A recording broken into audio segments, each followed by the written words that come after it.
It's time for you to decide your EA Sports FC 25 Team of the Year, with voting now open at ea.com/TOTY. And today we are focusing on the men's team with Neville Carragher and Gary Neville. We're going to try and come to some sort of agreement. The points we agree on, we'll just move nicely through, and the points that we come to a bit of contention on, we're going to leave it to you two to try and come to a decision. Does that sound okay? Oh, so we've both got to... Oh, okay. So we've got to come with a combined 11. Combined I 11. like that. For the day. Okay, you ready to go? We're going with a 4-3-3 formation. We're going to start with goalkeeper. Jamie, who have you gone for? I went with Mike Maignan. Is that how you say? Mike Maignan. AC Milan goalkeeper, French goalkeeper. I watched him in the Champions League last year, and I thought he was one of the best goalkeepers in the Champions League, and certainly the best goalkeeper on that list. I went for Emi Martinez. He was on the list, so I went for him, and I was quite comfortable with that. But to be honest with you, if you think that obviously you've seen more of Maignan than I have. Yeah, I mean, it was a toss-up between the two of them. There's a massive personality. Well, I tell you what, we'll go with Martinez because he would have won the Copa America in the summer with Argentina. So who are we going with? The goalkeeper We're going with Emi Martinez. Martinez goes in the goalkeeper position. Okay, moving on to right back. This is one you agreed on. Oh, do you want to go with who you've gone for? I love Carvajal. I mean, pretty easy decision this one. Yeah, I think he's actually. Sometimes when you think of world-class right backs, you sort of think, oh, there aren't that many around. You obviously think of Trent here, and England have got a good set of right backs, but then you think of Carvajal year in, year out and what he does. He's an absolutely brilliant performer, him. And I think they probably need him to retire to realise how good he actually is and was. Scored in the Champions League final, didn't he? Yeah. Yeah, and obviously Spain in the summer as well. Bad injury now, so yeah, that was an easy one. Far too much agreement so far. Yes, yeah, don't worry. We will get there. We will get there. Let's go on to centre-backs then. One you've agreed on. Rudiger, do you want to go first? Watch him obviously in the Champions League. He was coming up and big battles against, I think, Haaland, Harry Kane as well. Real Madrid had a brilliant season, so yeah, Champions League winners, and he's the best defender. Yeah, you agree with that? Yeah, I mean, when he was at Chelsea, I thought he was a good player. What he's done since he's gone to Real Madrid, it's interesting how certain players and types of players sort of adapt to different types of teams, and he's perfect for that team in the way in which they play. He's been absolutely brilliant. Yeah, he was number one. And then you both got into the Premier League for your second centre back spot, but you've gone with Liverpool and you've gone with Arsenal. So explain your picks. I was torn. It was 50-50. Yours was a slash for a while. It was. Until just before we started. It was. I just went to Saliba just purely because of probably the back end of I don't know. I just thought the end of last year, and I don't. He'll know more about Liverpool than I will. I watched Van Dijk a lot this season. He's been probably immense. know more about Arsenal than you as well. But I think Saliba last year for Arsenal was unbelievable in terms of the back end of last season. What about this season?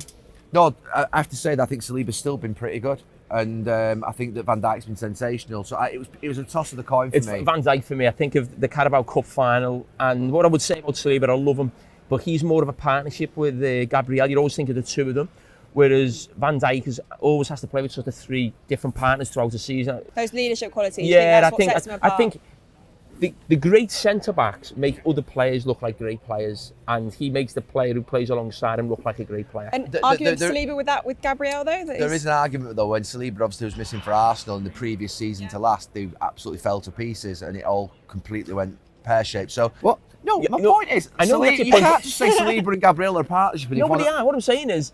Well, they are a partnership. Yeah, but I think what Van Dijk has to do playing against different partners all the time, the effect he had on that, he basically won that Carabao Cup final almost on his own, playing with a gang of kids. Well, Van Dijk, that's what I'm fighting for. Van Dijk. So you're going with both with Rudiger and you're going with Van Dijk? Yeah, I'll go with Van Dijk. Okay, third spot, left back. Carragher, who have you gone for? Grimaldo. Okay. I'm not sure who I went for. Oh, Guardiola. Yes, we went for Guardiola. Why is that funny? He's had a great year. So can someone tell me how many goals Guardiola scored? Man City won the league last year, by the way. Most incredible run at the end of the season. How many goals has Guardiola scored this year as left back? Are we judging defenders on goals? We're judging them on just generally their performance over the whole calendar year. Was he very good for Manchester City for the last 5 months of last season? Was he? Yeah. Was he unbelievable? But was he better than Grimaldo? I think Did he score more goals than Grimaldo? Do you know who Grimaldo is? Yeah, I do know who Grimaldo is. He scored 10 goals and he got 20 assists. Yeah. He couldn't even get in his country's team, right? I couldn't. What a legend I was at this club. Don't die in the ditch, because we will get laughed out of town because this team is both of us. We'll get laughed out of town if we've got Guardiola left back. We'll get laughed out of town if we pick a guy that basically couldn't get in his country's team. Grimaldo. Okay. Bayer Leverkusen lost one game in the whole season. Okay. Happy? Yeah. Okay, we're going into midfield. Defensive midfielder. You've both agreed on. Gary, who have you gone for? Rodri, yeah. I mean, Rodri's unbelievable. Yeah. I mean, obviously he's not been fit for the last part of this year, but Ballon d'Or, So what he did for Spain, even though he came off at half time in the final, to be honest with you, which I thought would give England a chance, didn't. And then for City, he's the best midfield player in the world. Forget holding midfield player, he's the best midfield player in the world. Do you reckon he's better than Roy Keane in that position? He would. I mean, to be fair, Roy Keane's a sensational player. I'd say he's up there with Roy Keane. Yeah, that's where he is. He is. But Jamie, the fact that he's not been available and we've seen what's happened to Manchester City highlights just how important he is. Yeah, I always say you had him in, didn't you? Yeah, of course. Yeah. I always say you play your best games when you don't play. You know, when a player's injured or the team's not doing well, that's when people talk about them even more, especially when the results don't go well. So, yeah, it's he's definitely going to get a bumper new contract when he comes back from Man City, without a doubt. Okay, let's go to 2 midfielders. One you've agreed on, Jude Bellingham. Easy one for you? Yeah, sensational player. What he's done at Madrid is unbelievable, and Champions League winner. His goal for England, a little overhead kick. Bellingham in agreement with Gary there? Yeah, went with Jude Bellingham.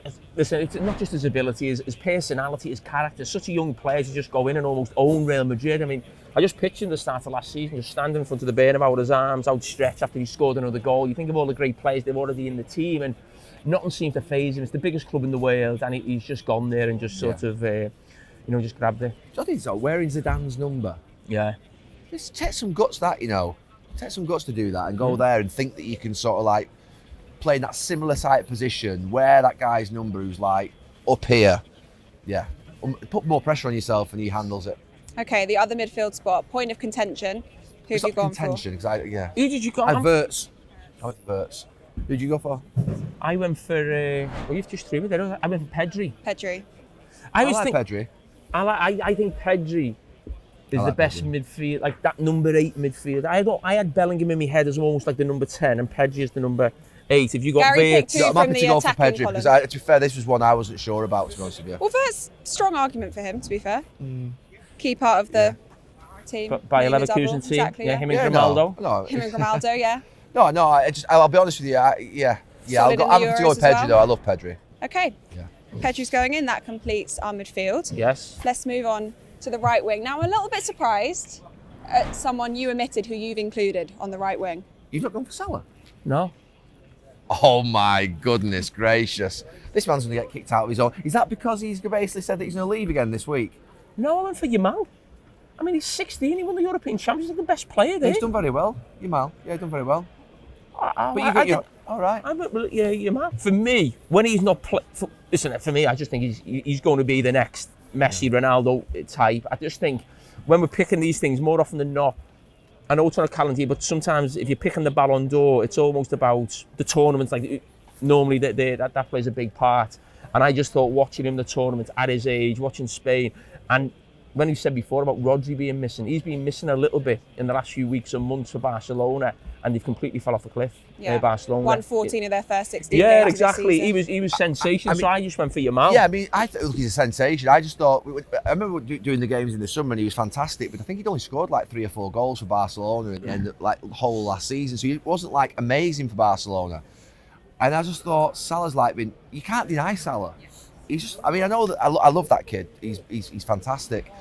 But Salah's like a machine. If you take it on the calendar year, you're taking the African Cup of Nations into account, aren't you? That didn't go particularly well for Mo, and the second half of last season didn't go particularly well for Mo. This first half of season, he's probably been the best. Mo. Call him Mo now. Yeah. He's probably been the best player in the world this sort of half a season. But I just think what that kid did in the tournament, and Mo Salah didn't have a great first half of the calendar year, so that's why I went for Yamal. Yeah. I mean, look, I'd go on for Salah, but if he wants to put Salah out of his team and put. Well, you're talking about you combine 11 and the stick you're going to get. But I'm saying to you, am I just putting Salah in just my social media notifications? I think that might be best, Jamie. I think I'll let you have that. I'll fight that one. He'll have the whole of Egypt onto him again. I think if Liverpool win the league this year, he's probably going to get Player of the Year. That will be the 3rd time he's won the Player of the Year. I don't think anybody's ever done it, and I think he's then in that discussion of it's basically is it Stevie Gerrard or Kenny Dalglish who's the best player to ever play for Liverpool? Mo Salah is then in that 3. So why did you not put him in your team? Exactly.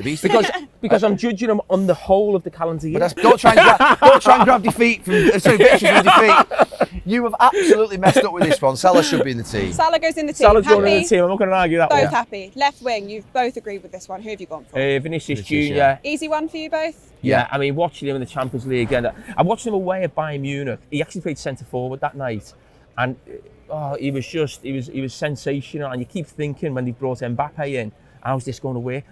He's better than Mbappe. You know, for me, I think I said when he started playing at the start of the season, Real Madrid thought they'd bought the best player in the world. They already had the best player in the world. In terms of an attacking sense, I know Rodri got the Ballon d'Or, but in an attacking sense, he's just been off the scale the last 2 or 3 years for me. Were you surprised he didn't win the Ballon d'Or? No, I was surprised because, to be fair, ordinarily the Ballon d'Or is given to the celebrity player as well. I'm not saying that this is a celebrity, but you know what I mean by that. It's given to Messi, Ronaldo. The level of attention. It's given, it's a bit like an award that obviously celebrates amazing players, but it also, I think, has a little bit of celebrity to it. I thought he would win it purely because he's more sexy than Rodri, but I actually think that. I'm talking football here, you know what I mean? I'm talking about Ruud Gullit. You know, sexy football. No, seriously, it's true. So I thought he would win it purely because of how it's usually awarded. But I was happy that Rodri won it. Because Rodri, to me, is absolutely amazing as well. Right, finally then, striker. Haaland. You've gone different on this one. I went Haaland. Straight away, the face is shocked. No, you explain your side first. Well, I went Haaland because, to be honest with you, his performance at this moment in time, I mean, you watch him for City and he looks like his legs are tied together. But he still picked him. But I think he's got 20 goals this season. In a season where his team have been awful in the last 5, 6, 7 weeks, his performances have obviously dipped off. You forget sometimes how well he started the season. He was absolutely sensational for about the first 2 months. I don't know how many goals he scored in this calendar year, but it's ridiculous. And he is the best centre forward in the world, because I would still pick him as my number one centre forward. If I was Manchester United now and you said to me, who am I putting in my team as the centre forward? I'm putting him in straight away. He's a guarantee of goals. There are others in there that I like, that are a bit more workmanlike, maybe a bit more sort of polished. Some of them work harder and run more and all that sort of stuff. But to me, Haaland is still, this year, the best centre forward in the world. Even when he's not playing at his best, he's the best. That sounds daft, that's where I went with it. Jamie? I went with Lautaro Martinez of Inter Milan. Inter Milan won the title. He was the top goal scorer in the Copa America, which was obviously a big tournament in the summer. For me, I think they're in the best sort of 2 or 3 teams in Europe. They have been for 2 or 3 seasons, and he's their main striker, top goal scorer. And just the fact that he was the top goal scorer in the tournament, I think made me just pick him ahead of Harry Kane and Erling Haaland. But if Man City were still performing at the levels of last season, would Haaland have gone in for you? Is it a bit of like a recency thing? Not really, because I just think Haaland's a goal scorer, and he's the best at it. But I actually think of the numbers Harry Kane got. I think he was getting a goal a game at Bayern Munich, certainly last season as well. I do want a little bit more from Haaland. I've always said that in terms of his sort of general play. His main job is to get goals, I get that. But I just sometimes think when Man City are not creating chances, or if he was playing for a team who don't create as much chances as Manchester City, what is he offering if he doesn't score a goal? If Haaland doesn't score, I think you're playing with 10 men. I think, to be fair, that's a bit of an unfair question in some ways, because when you are Man City, you just need someone to stay in the 6-yard box and score, and those ones that they just square back, because they dominate. Let's talk about Manchester City previous to the last 6 weeks, which for 7 years have been unbelievable. They keep 75% of the ball. Teams are always basically back in their own defensive third. You just need someone to stand there and score goals, because that is it, really. What I would say is that Haaland did prove when he was at Dortmund that he could play a different way. He could play on the counter-attack. He could play a more high-energy game. So he can play different ways. He's proved that. But I think the way in which City play demands that that's the way in which he plays. Right, you need to come to an agreement on your final spot of the team. The lad that he's picked is a good player. He couldn't play for Manchester City in that. He couldn't play in that. I don't. The think lad. Lautaro Martinez. I don't think. He couldn't even get an Argentinian team in the World Cup. They had to leave him out and brought Alvarez and Messi. The World Cup wasn't in the last calendar year, was it? No, it wasn't. But I'm the saying Copa America was that he was top goal scorer. No, he's a bit scruffy in his work. He runs everywhere. You know what I like about Haaland? I like him. Why can't he get Norway to a tournament? Or Ødegaard for that matter. Those two players. Exactly. So he's that good. Bale and Ramsey got Exactly. So he's that good. Why can't he get his country to a tournament? Bale and Ramsey got Wales to a tournament. No, I know that. I know that. No, it's a mystery. He should get them to a tournament. Well, maybe you should investigate it. So, who are you going? It's a mystery. It's not a criminal activity. It's not a criminal activity. It's all got very serious. What we need to know is who is going in the final Look, spot. if he wants to, I think, to be fair, I'd go Haaland, but I'll have to go Martinez, no problem with that. We'll go with Martinez. We'll go with Really? Martinez. Yeah, you just said you're happy. I'm happy to go with it. And then, am I happy? Are you I happy? think if you've got Mo Salah thinking those little left foot crosses That's in true. for Ireland, You're thinking of the combination. if you've got of the Vinicius, team. you know what I mean? When's this team playing? Who are you playing against? What do you mean? I think you've got to go Haaland. I mean, anyway, we'll go with Martinez, no problem. We'll go with Tyrone Martinez. You happy with it? You've come to some sort of agreement. Yes, I think we got there. We got both Martinez's in. That was a bone of contention, but we got both of them in. Yeah. Left back was we had to go with Grimaldo. We had to. For me, the season he had at Bayer Leverkusen, and I mean some great names in there, isn't there? Yeah. Well, that was easier than I thought it would be. Well done. We've come up with our team. You can head over to ea.com/TOTY to see the full list of nominees and have your say.